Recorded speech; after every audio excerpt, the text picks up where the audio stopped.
Hello दोस्तों, स्वागत करता हूं अपने यूट्यूब चैनल मैथ फन पर। तो जैसा कि आप लोग जानते हैं, आज हम लेकर आए हैं वैद्युत द्विध्रुव के कारण अक्षीय स्थिति में किसी बिंदु पर वैद्युत क्षेत्र की तीव्रता। यह जो क्वेश्चन है वो पेपर में कई बार पूछा जाता है और बेहद ही सरल सिंपल लैंग्वेज में होता है। और मैं आशा करता हूँ मैं आप लोगों को पूरा का पूरा 100% देने की कोशिश करूँगा, ठीक है। और चलिए फिर जानते हैं इसके बारे में कि वैद्युत द्विध्रुव के कारण अक्षीय स्थिति में, अक्षीय स्थिति का मतलब जानते हैं कि अक्ष वो होती है यदि दो आवेश को मिलाने वाली जो रेखा है वो अक्ष कहलाती है, द्विध्रुव अक्ष कहलाती है। कह रहा है उस अक्षीय स्थिति में किसी बिंदु पर वैद्युत क्षेत्र की तीव्रता का सूत्र निकालना है, ठीक है। तो मैंने इसका डायग्राम पहले से बना लिया है आप लोगों को समझाने के लिए। मैंने दो बिंदु आवेश माने, वैद्युत द्विध्रुव, पहले इसको जान ले रहे हैं। वैद्युत द्विध्रुव क्या होता है? वैद्युत द्विध्रुव का मतलब है यदि दो आवेश अत्यंत कम दूरी पर स्थित हो तब उस स्थिति को हम वैद्युत द्विध्रुव कहते हैं। मैंने एक आवेश यहाँ पे माना माइनस का क्यू और दूसरा आवेश माना मैंने प्लस का क्यू। सही है, माइनस का क्यू और प्लस का क्यू, इन दोनों के बीच की दूरी मैंने टोटल 2L मान ली, ठीक है। टोटल दूरी क्या होगी? 2L होगी। इसका बीच का पॉइंट मैंने O मान लिया, अब 2L है। जब यहाँ O से B तक की दूरी निकालूंगा L और O से A तक की दूरी निकालूंगा तो वो कितनी होगी? L होगी। सही है। अब क्या होता है, वैद्युत द्विध्रुव के कारण अक्षीय स्थिति में, यानी कि इसकी इस अक्ष वाली स्थिति में किसी बिंदु पर, मान ली मैंने इस केंद्र से यानी कि O वाले पॉइंट से R दूरी पर एक बिंदु P माना, और P जो है वो अक्ष पर माना है। कह रहा है O से R दूरी पर एक बिंदु मैंने P मान लिया। इस P बिंदु पर मुझे वैद्युत क्षेत्र की तीव्रता का सूत्र ज्ञात करना है, यानी कि तीव्रता ज्ञात करनी है। अब क्या होगा, इस प्लस क्यू आवेश के द्वारा बिंदु P पर, ठीक है, एक वैद्युत क्षेत्र की तीव्रता लगेगी, ठीक है, जो इसको वैद्युत अक्ष के ओर आगे की ओर बढ़ाएगी। यहाँ पे दे रखा है मेरे पास वेक्टर E, ठीक है, या E1, ठीक है। या फिर उसी तरीके से माइनस क्यू आवेश के द्वारा इस P बिंदु पर एक तीव्रता लगेगी, ठीक है, वैद्युत क्षेत्र की, जो हम अलग डायरेक्शन में जाएगी, यानी कि विपरीत डायरेक्शन में जाएगी, जिसको हमने माना E2। सही है, इसी का ही सूत्र निकालना है। कह रहा है वैद्युत द्विध्रुव के कारण अक्षीय स्थिति में किसी बिंदु पर वैद्युत क्षेत्र की तीव्रता का सूत्र। मैंने इसी थ्योरी को, जैसा मैंने अभी आपको बताया, यहाँ पे लिख रखा है। माना कि एक वैद्युत द्विध्रुव ए भी है, वैद्युत द्विध्रुव ए और बी है, जिसमें प्लस क्यू व माइनस क्यू कूलाम के आवेश एक दूसरे से 2L मीटर की दूरी पर है। यानी कि माइनस क्यू प्लस क्यू एक दूसरे से कितनी, L और L कितने हो गए? 2L हो गए। 2L मीटर की दूरी पर हैं, किसी ऐसे माध्यम में रखे गए हैं जिसका परावैद्युतांक K है। मान लिया ये जो दो आवेश हैं वो किसी एक ऐसे माध्यम में रखे गए जिसका परावैद्युतांक K है, और हम जानते हैं निर्वात या वायु के लिए परावैद्युतांक कितना होता है? 1 होता है। तो मैंने मान लिया कि वो माध्यम क्या है? निर्वात या वायु है। कह रहा है द्विध्रुव की अक्ष पर माध्य बिंदु O से R मीटर की दूरी पर प्रेक्षण बिंदु P है। तो यहां से कह रहा है मध्य बिंदु O से R दूरी पर मैंने एक प्रेक्षण बिंदु क्या ले लिया? P ले लिया, जिस पर वैद्युत क्षेत्र की तीव्रता ज्ञात करनी है, ठीक है। आइए आगे देखते हैं। अब हम देख रहे हैं क्या,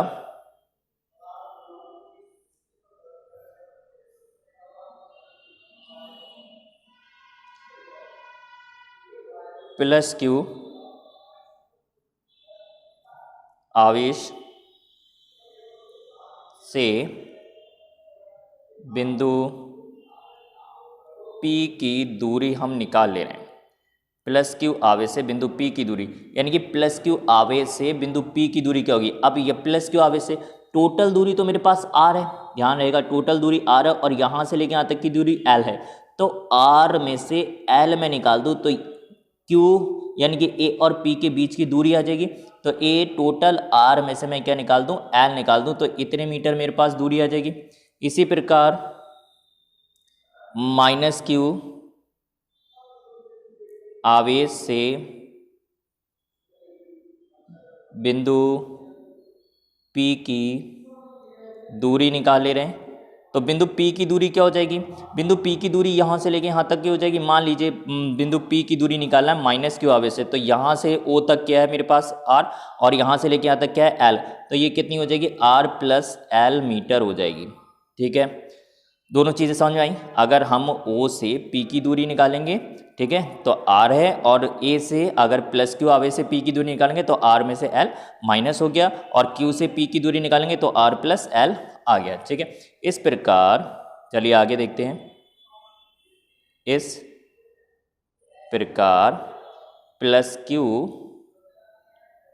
आवेश द्वारा बिंदु P पर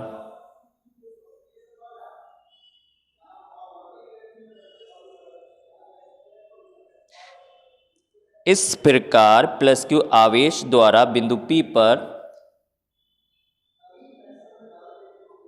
वैद्युत क्षेत्र की तीव्रता निकाल ले रहे हैं। तो प्लस क्यू आवेश के द्वारा बिंदु P पर वैद्युत क्षेत्र की तीव्रता हमारे पास क्या लग रही है, E1 लग रही है। अब इस E1 का मान निकाल ले रहे हैं। हमने पहले ही पढ़ रखा है फॉर्मूला E1 इजकल टू क्या होता है 1/4 एप्सिलॉन नॉट और Q अपॉन दूरी r स्क्वायर होता है। तो r क्या है दूरी, यहाँ से प्लस क्यू आवेश के द्वारा जो दूरी लग रही है वो r माइनस एल का होल स्क्वायर हो गया, जिसको मैंने समीकरण 1 मान लिया। ठीक है, अब इसी प्रकार माइनस क्यू आवेश के द्वारा देख ले रहे हैं। इस प्रकार माइनस क्यू आवेश द्वारा बिंदु P पर वैद्युत क्षेत्र की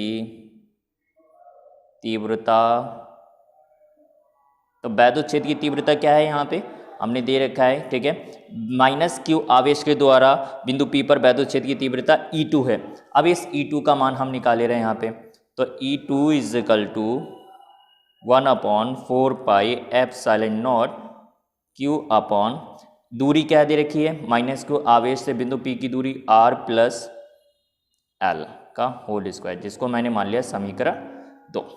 अब हमें क्या निकालना है, वैद्युत द्विध्रुव की अक्ष पर, ठीक है, वैद्युत क्षेत्र का परिणामी तीव्रता निकाल ले रहे हैं। ठीक, वैद्युत द्विध्रुव की अक्ष पर वैद्युत क्षेत्र की परिणामी तीव्रता निकाल ले रहे हैं। टोटल तीव्रता हम यहाँ पे कंफर्म कर ले रहे हैं। तो टोटल तीव्रता निकालेंगे, जैसे आप डायग्राम देख रहे हैं, प्लस क्यू आवेश के कारण E1 लग रही है और माइनस क्यू आवेश के कारण E2 लग रही है, मगर दोनों की डायरेक्शन अलग है। प्लस क्यू वाले की डायरेक्शन अलग है और माइनस क्यू आवेश की डायरेक्शन अलग है, यानी कि एक दूसरे के विपरीत डायरेक्शन में। जब ये एक दूसरे के विपरीत डायरेक्शन में, हमें क्या निकालना है, वैद्युत द्विध्रुव की अक्ष पर वैद्युत क्षेत्र की परिणामी तीव्रता, जिसको हम टोटल E मान ले रहे हैं। तो E बराबर होता है E1 माइनस का E2 करके निकल आएगा। E हमारे पास ऐसे ही रहेगा, E1 का मान होता है 1/4 epsilon naught Q upon r minus L का whole square minus 1/4 epsilon naught Q upon r plus L का होल स्क्वायर। अब हम यहाँ पे अच्छी तरीके से जान लें E इजिकल टू, ठीक है, हमारा क्या दे रखा है, E is equal to 1 upon common क्या आ रहा है, हम कॉमन ले रहे हैं। तो देखिए Q दोनों में कॉमन मिल रहा है और 1/4 एप्सिलॉन नॉट हमें कॉमन मिल रहा है, इसको हम कॉमन ले रहे हैं। 1/4 एप्सिलॉन नॉट इंटू Q को मैंने कॉमन लिया, मेरे पास बचा 1/r माइनस एल का whole square minus 1/r plus L का होल स्क्वायर। ठीक है, इसको बंद कर दिया। अब आगे चलते हैं, E इजिकल टू, इसकी मल्टीप्लाई कराएंगे तो Q अपॉन 4 एप्सिलॉन नॉट। ठीक है, यहाँ हमने दोनों का एलसीएम ले लिया, तो दोनों का एलसीएम क्या हो जाएगा, दोनों का एलसीएम हो जाएगा मेरे पास r माइनस एल का whole square r plus L का होल स्क्वायर। इससे ये वाला कटा, ये बचा, तो इसकी 1 से मल्टीप्लाई कराएंगे तो यही आ जाएगा r प्लस एल का होल स्क्वायर माइनस, इससे ये कट गया, ये वाला बचा, इसकी मल्टीप्लाई कराई r माइनस एल का होल स्क्वायर। ठीक है, आगे इसको सॉल्व कर लेते हैं।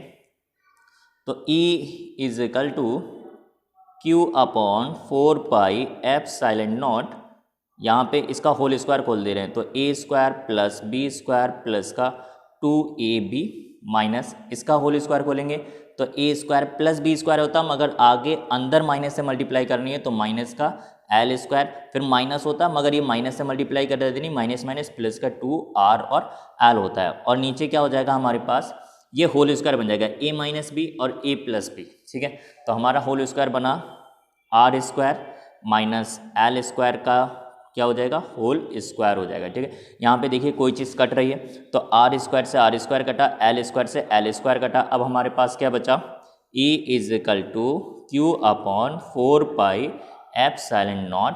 और यहाँ पर हमारे पास जो बच रहा है सिर्फ और सिर्फ आर और एल कितने हो गए, 4RL अपॉन कितना आ रहा है, आर स्क्वायर माइनस का एल स्क्वायर का होल स्क्वायर आ रहा है। ठीक है, चलिए अब आगे देखते हैं आगे क्या हो रहा है। आगे हमारे इसके अंदर कह रहा है E इज इक्वल टू, मैं ब्रैकेट हटा दे रहा हूँ, क्यू ऐसे रहने दिया मैंने, Q upon 4 pi epsilon not. इसको अलग अलग कर ले रहा हूँ, इसको क्या मैं इस तरीके से लिख सकता हूँ, 2L इंटू 2R, 2 दूनी 4, L भी आ गया और R भी आ गया, और नीचे क्या हो जाएगा मेरे पास, R square minus L square का होल स्क्वायर आ गया। E इज इक्वल टू, इसको फिर से कर लिख रहे हैं, 1/4 pi epsilon naught into Q की इसके साथ क्यू इंटू 2L कर लूँ, और इंटू 2R मैं ऐसे ही रहने दे रहा हूँ, अपॉन मेरे पास क्या हो जाएगा, R square minus L square का होल स्क्वायर। ठीक है, जहाँ आप लोग अच्छी तरीके से जानते हैं, आप लोगों ने पढ़ रखा है, जिसको मैं समीकरण दे रहा हूँ, समीकरण 3 रूप मैंने इसको दे दिया, जहाँ हम लोग जानते हैं, जहाँ वैद्युत द्विध्रुव आघूर्ण, वैद्युत द्विध्रुव आघूर्ण P इज इक्वल टू, हमने अपनी नेक्स्ट वीडियो में बताया था Q इंटू 2L। अगर आपको नहीं पता हो तो आप मेरी नेक्स्ट पिछली वीडियो उठा के देख सकते हैं, वहाँ पर आपको वैद्युत द्विध्रुव आघूर्ण पता चल जाएगा। तो कह रहा है P बराबर Q इंटू 2L, तो Q इंटू 2L आ रहा है, तो इस पूरे की जगह मेरे पास क्या रख जाएगा, P रख जाएगा, को समीकरण 3 में पुट कर ले रहे हैं। समीकरण 3 में रखने पर मैं इसको समीकरण 3 में रख रहा हूँ। समीकरण 3 क्या कह रहा है हमारे पास, E बराबर 1/4 पाई एप्सिलॉन नॉट इंटू इसकी जगह आ जाएगा 2 आगे ले रहा हूँ, 2PR। ठीक है, ये 2 जो बचा वो आगे ले लिया, 2PR अपॉन कितना आ जाएगा, R square minus L square का होल स्क्वायर आ गया। ठीक है, अब आगे चल रहे हैं, यह करते हैं। यहाँ पर क्या होगा, E तो मेरे पास ऐसे ही रहेगा, E बराबर 1/4 pi epsilon naught into 2PR upon R square minus L square का होल स्क्वायर। देखिए, यदि अगर हम बात करें, यदि ये जो मैंने यहाँ पे बनाया है, यदि ये जो R है, ठीक है, यदि R का मान काफ़ी ज़्यादा है, किससे, ये L दूरी से, L तो है एक न्यूनतम छोटा सा, सबसे छोटा सा साइज हो गया, तो R का मान यदि L से काफ़ी अधिक है, तब L को हम किसके इक्वल मान लेंगे, 0 के इक्वल मान लेंगे। ठीक है, वही चीज़ हमें यहाँ पे बताना है, वही चीज़ मैं यहाँ पे बता रहा हूँ। यदि R का मान काफ़ी बड़ा है, किससे, L है, तब L बराबर 0 रखने पर, अब मैंने इसके अंदर L बराबर 0 पुट किया, जैसा कि आप देख रहे हैं, मैंने यहाँ पे L बराबर 0 पुट कर रहा हूँ। जब मैं L बराबर 0 पुट कर रहा हूँ तब क्या होगा, मेरे पास E is equal to 1/4 pi epsilon naught 2PR, नीचे इस पूरे की जगह 0 रख दिया, तो क्या मिला मुझे, आर स्क्वायर का क्या आ जाएगा, होल स्क्वायर आ जाएगा। इसको और थोड़ा सही करते हैं, E is equal to 1/4 pi epsilon naught, इससे एक कट जाएगा, यानी कि 2PR अपॉन आर पे पावर 4, एक आर काट दिया, कितना बचा, क्यूब बचा, तो मेरे पास आ गया E is equal to 1/4 pi epsilon naught 2P upon R cube. सही है, यही तीव्रता निकल कर आई। ठीक है, ये तीव्रता का फॉर्मूला निकल कर आया। ठीक, यहाँ पे हमारा डेरिवेशन क्या हो गया, प्रूव्ड हो गया। ये कब निकल कर आता है, जब, ध्यान रखिएगा, वैद्युत द्विध्रुव के कारण अक्षीय स्थिति में किसी बिंदु पर वैद्युत क्षेत्र की तीव्रता का सूत्र ज्ञात करना हो, तब हम वहाँ पे फॉर्मूला ये वाला यूज़ करते हैं। कौन सा वाला, ये जो मैंने यहाँ पे लिख रखा है, E बराबर 1/4 pi epsilon naught 2P upon R का क्यूब। सही है, यहाँ पर एक बात और ध्यान रखिएगा,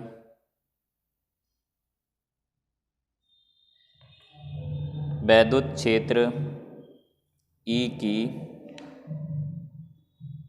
दिशा द्विध्रुव के अक्ष के सदिश